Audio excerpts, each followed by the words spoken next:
వసంత కాలంలో కుహు కుహుల రాగంతో మృదు మధురోహలు మనసున నింపే కోయిల ఈ జ్యోతి మనిషిని నమ్మి మమతలు పంచే కోవెల ఈ జ్యోతి. దేవాలయం లాంటి ఇంట్లో నీలాంటి దెయ్యాలకు చోట్లేదు. ఇంకెప్పుడు అలా పిలవకు. పద్మ, నేను ఆ రోజే చెప్పాను ఈ బంగళా, కార్లు, హోదా ఏవి శాశ్వతం కాదని. నువ్వు నమ్మలేదు. ఇప్పుడు వీటన్నిటినీ వదిలి కట్టుగుడ్డలతో బయటికెళ్లాల్సిన పరిస్థితి ఏర్పడింది నీకు. నాకు అంత గతి పట్టలేదు. నేను తలుచుకుంటే ఈ క్షణమే మిమ్మల్ని మెడబట్టి బయటికి గెంటిస్తాను.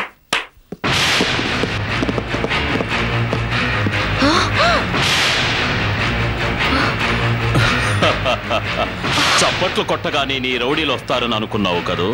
అనుకున్నవన్నీ జరగడానికి నువ్వు పంకజానివి కాదు, పద్మవని అందరికీ తెలిసిపోయింది. అందుకే నిన్ను తీసుకెళ్ళడానికి పోలీసులు వచ్చారు.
దీప్తి, దీప్తి,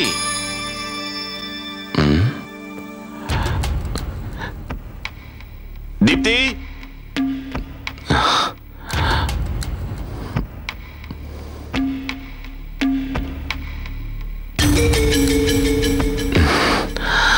కోపడకూడదనుకుంటేనే దీప్తిని కోపడ్డాను. ఓదార్చి దారిలోకి తెచ్చుకోవడానికి బొమ్మలు, చాక్లెట్స్ తీసుకొస్తే ఎక్కడా కనిపించదేమిటి? దీప్తి అత్తయ్య ఏమయ్యారు? అత్తయ్య, అత్తయ్య,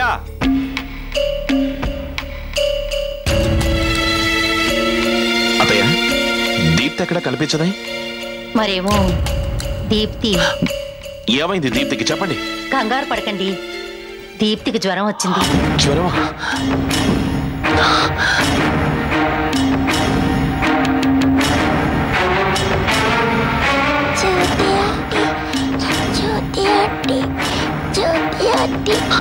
దీప్తి, దీప్తి, స్కూల్ నుంచి వచ్చినప్పటి నుండి జ్వరం ఇలాగే కలవరిస్తుంది. వెంటనే నాకు ఫోన్ చేయకపోయారా? లేకపోతే మీరే హాస్పిటల్కి తీసుకెళ్ళకపోయారా? ఇప్పుడు దీప్తిని హాస్పిటల్కి తీసుకెళ్ళటం కంటే జ్యోతిని ఒకసారి ఇక్కడికి తీసుకొస్తే అంతా సరిపోతుంది. వద్దయ్య, పసిపిల్లల మనసు దేవుడు నివసించే చోటు. ఆ మనసుకి మసిపోసి మాయ చేసి మలినం చేయకూడదు. అవసరానికి మించి జ్యోతి గురించి చెప్పి చెప్పి దీప్తి మనసుని పాడు చేశాం. మరింత పాడు చేయడం నాకు ఇష్టం లేదు. ఇవాళ దీప్తి కలవరిస్తోందని జ్యోతిని తీసుకొస్తే దీప్తి రేపు జ్యోతిని ఇక్కడే ఉండమంటుంది. జ్యోతి ఇక్కడే ఉండడం ఎలా కుదురుతుంది? కుదరదు, వీలు కాదు అని తెలిసినప్పుడు ఆశపడ్డం మానేసి వెనక్కి తగ్గిపోతే బతకడానికి శ్వాస అయినా దక్కుతుంది. అలా అని జ్యోతిని తీసుకురాకుంటే ఎలా? మీరెళ్ళి జ్యోతిని తీసుకురండి. వద్దు, దీప్తిని డాక్టర్ దగ్గర తీసుకెళ్తాను.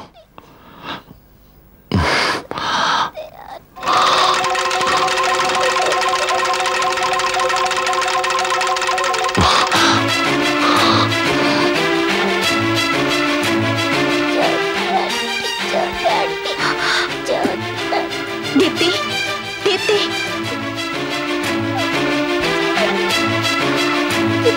దీప్తి,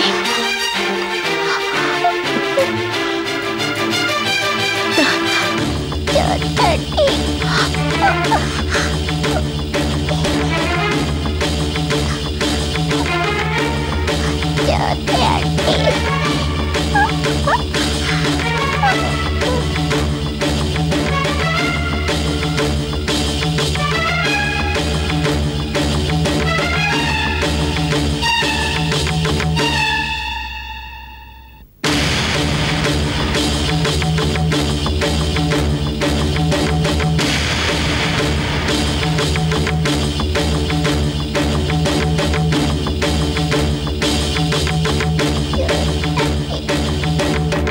స్కూల్ నుంచి వచ్చినప్పటి నుంచి ఇదే వరుసమ్మా. ఒళ్ళెరక్కుండా జ్వరంలో కూడా నీ పేరే కలవరిస్తుంది.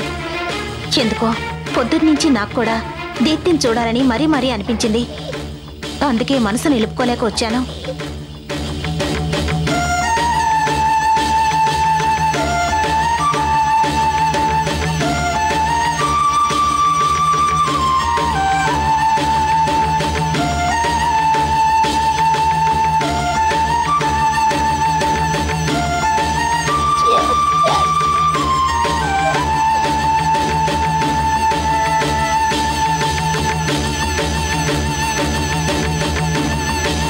దీప్తి నోటరు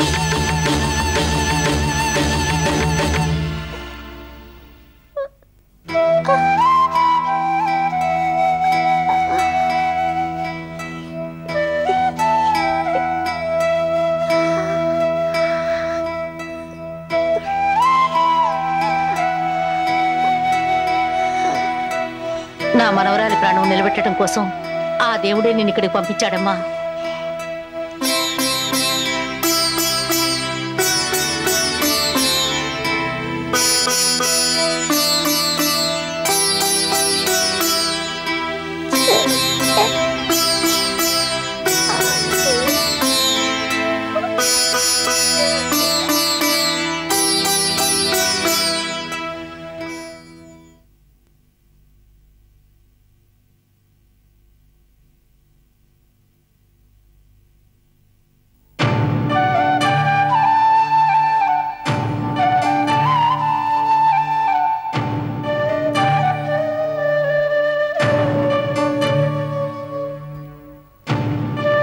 ఉదయం వచ్చి మళ్ళీ దీప్తిని చూస్తాను.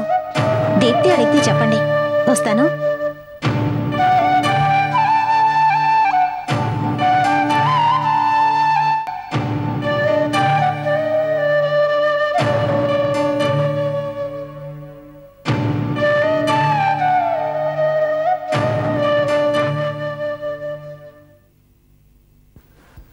వస్తానండి. రావద్దు, వెళ్ళిపో.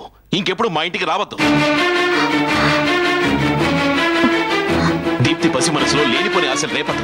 దానికి ఏదైనా జరిగిందంటే నేను తట్టుకోలేను. దీప్తి ఇప్పుడిప్పుడే ఈ భూమి మీద మొలిచిన మొలక. దానికి నీళ్లు పోసి నిటారుగా నిలబెట్టడం కోసమే నిన్ను పెళ్లి చేసుకుందాం అనుకున్నాను. సారీ సార్, మనిషి ఆలోచిస్తాడు, దేవుడు ఆచరిస్తాడు.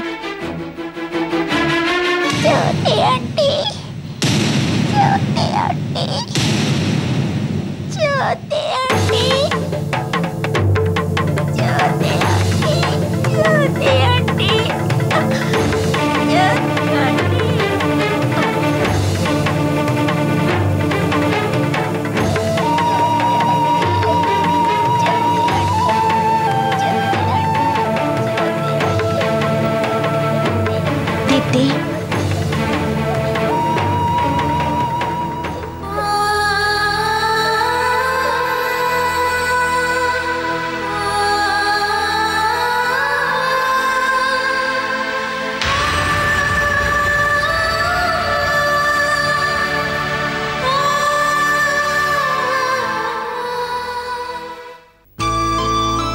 ఇందు, నిన్ను కన్న తల్లిగా నీకు పెళ్లి చేసి అత్తవారింటికి పంపడం నా ధర్మం.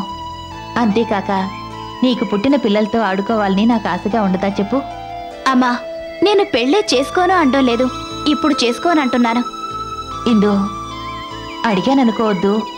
నీ మనసులో ఎవరైనా ఉన్నారా? అమ్మా, నువ్వు అప్పుడు అడిగినప్పుడు నిజంగా నాకు సూర్య మీద ప్రేమ లేదు. ఇప్పుడు నేను సూర్యాన్ని ప్రేమిస్తున్నాను. నీతో చెప్దాం అనుకుంటే నువ్వు లేవు. నువ్వు ఎక్కడున్నా నన్ను ఆశీర్వదించమ్మా. నా ప్రేమను సూర్యకి ఎలా చెప్పను?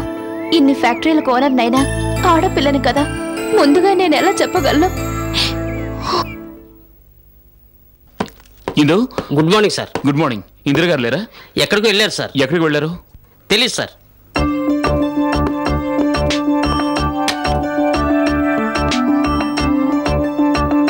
హలో.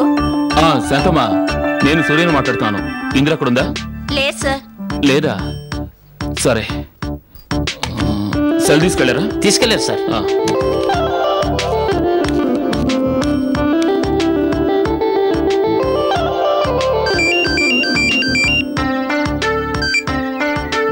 హలో.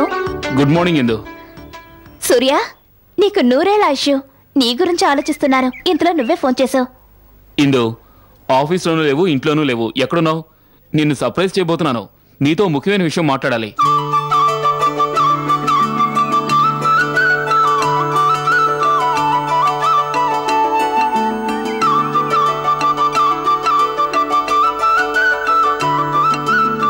హలో, ఏమిటి మాట్లాడావు? నేను ఉడా పార్క్ లో ఉన్నాను. ఏమిటా ముఖ్యమైన విషయం? అది ఫోన్లో చెప్పే విషయం కాదు, స్వయంగా వచ్చి చెప్తాను.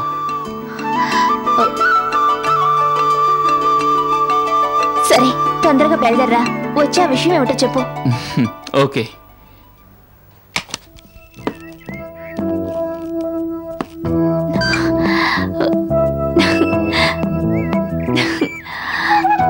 ఫోన్లో చెప్పకుండా డైరెక్ట్ గా చెప్పే విషయం ఏమై ఉంటుంది? ఒకవేళ సూర్య నన్ను ప్రేమిస్తున్నాడా? ఆ విషయమే చెప్పబోతున్నాడా?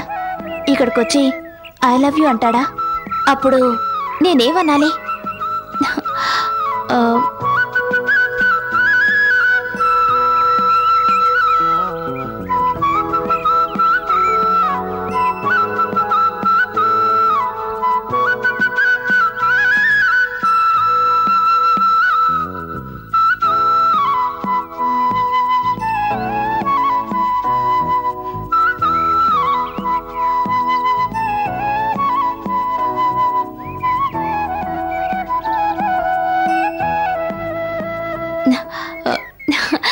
రా సూర్య.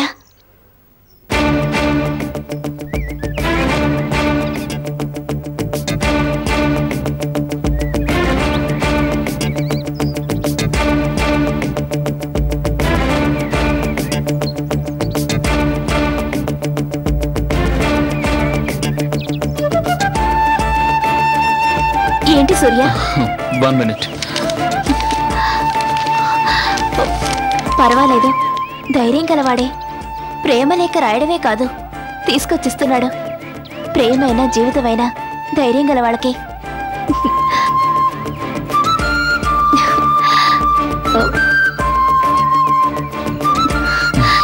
తీసుకోండి.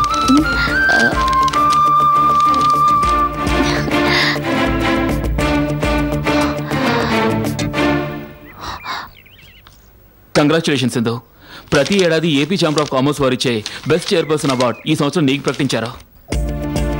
ఈ విషయమేనా? స్వయంగా వచ్చి చెప్తానన్నా. అదేంటిదో, ఇంత హ్యాపీ న్యూస్ తీసుకొస్తే ఇంతేనా అన్నట్టు మాట్లాడుతున్నావు. నీకు ఈ అవార్డు ఇవ్వబోతున్నానని తెలియగానే నేను ఎంత సంతోషించానో తెలుసా? కానీ నీలో సంతోషం కనిపించడం లేదేంటి? అదేం లేదు సూర్య. పెద్ద పెద్ద ఇండస్ట్రియలిస్ట్ సమక్షంలో అన్ని కంపెనీల చైర్పర్సన్స్, మేనేజింగ్ డైరెక్టర్స్ ముందు నువ్వు చిన్న వయసులోనే ఈ అవార్డు అందుకోబోతున్నావు తెలుసా? ఈ అవార్డు నా ఒక్కదానికే చెందదు సూర్య. మన కంపెనీ వర్కర్స్, స్టాఫ్ సిన్సియర్గా వర్క్ చేయడం వల్లే ఈ అవార్డు వచ్చింది. ఇంతటి హ్యాపీ న్యూస్ చెప్పినందుకు థ్యాంక్స్. వచ్చే 15వ తారీఖే అవార్డు ఫంక్షన్.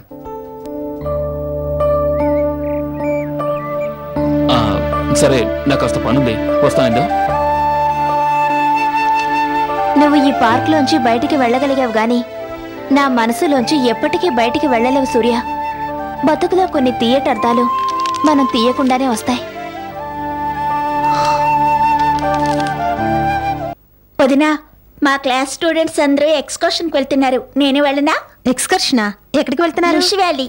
అలాగా, సూర్య వచ్చిన తర్వాత ఆలోచిద్దాం, సరేనా?